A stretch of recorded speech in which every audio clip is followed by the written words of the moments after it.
Je m'appelle Nelly et je vous emmène prendre une respiration à Cordon.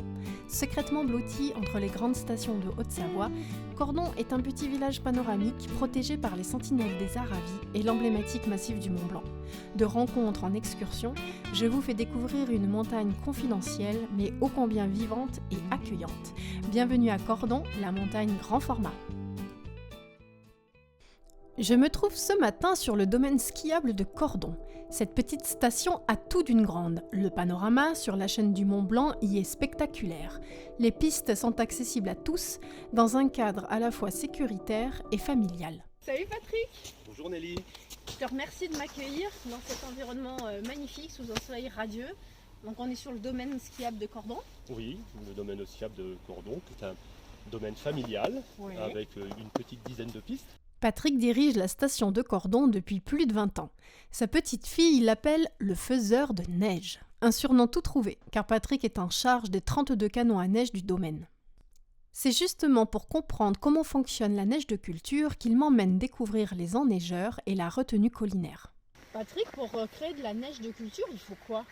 Alors pour créer de la neige de culture, il faut du froid et de l'eau. C'est tout. Oui, et puis un petit peu d'énergie, Oui. un peu de pression. Oui. Finalement, c'est un peu comme dans la nature, c'est presque le même procédé. Presque pareil, presque pareil. On rajoute rien? Non, on rajoute rien, il n'y a pas d'enzymes, il n'y a pas de produits chimiques, non, on ne rajoute rien. D'accord. C'est juste l'eau qui va se transformer par la pression en brume, Oui. avec le froid, Oui. et avec la chute, le fait qu'elle tombe d'une perche de 10 mètres, va se transformer en... Ça va pas être des jolis flocons, Oui. des petites étoiles, la neige naturelle, quoi. Ça va ressembler plutôt à du sucre glace. D'accord. À Cordon, la neige de culture permet de couvrir 45% du domaine skiable. Indispensable pour sécuriser le front de neige, elle est fabriquée de telle sorte à ne pas perturber le cycle de l'eau. Et d'où vient l'eau alors à Cordon? Alors, comment on fait? nous, on a la particularité, c'est le trop-plein d'un réseau d'eau potable, d'un réservoir. D'accord. Voilà. Là, notre retenue, elle fait 4300 mètres cubes. On a un réservoir qui est de l'autre côté, Oui. là. Ouais. Et quand il est plein, l'eau, au lieu d'être rendue directement à la nature, Oui. elle revient par gravité jusqu'au lac. Et elle nous D'accord. alimente celui-ci. Donc, ce qui est intéressant, c'est de comprendre que l'eau, elle n'est pas prélevée dans les nappes phréatiques ou dans les torrents à Cordon.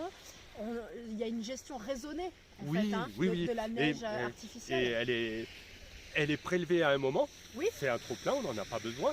La C'est ça. priorité, on est bien d'accord, c'est l'alimentation de la population et de nos touristes. Oui. Et le trop-plein, eh bien, on le stocke ici, Oui. on l'utilise quand les conditions sont bonnes pour faire de la neige de culture. Et quelques mois après, on le rendra à la nature.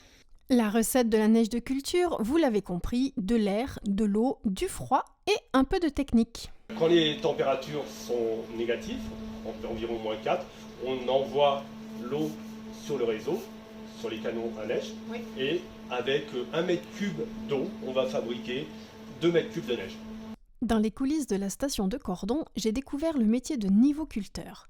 À travers l'exemple de Patrick, j'ai surtout rencontré celles et ceux qui œuvrent en toute discrétion pour le bonheur des skieurs.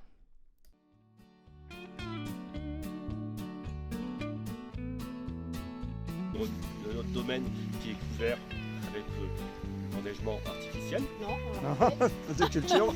Pas de culture. On va t'envoyer en stage à culture, DSL. Oh, non, mais... On l'a refait, c'est pas Oui. grave.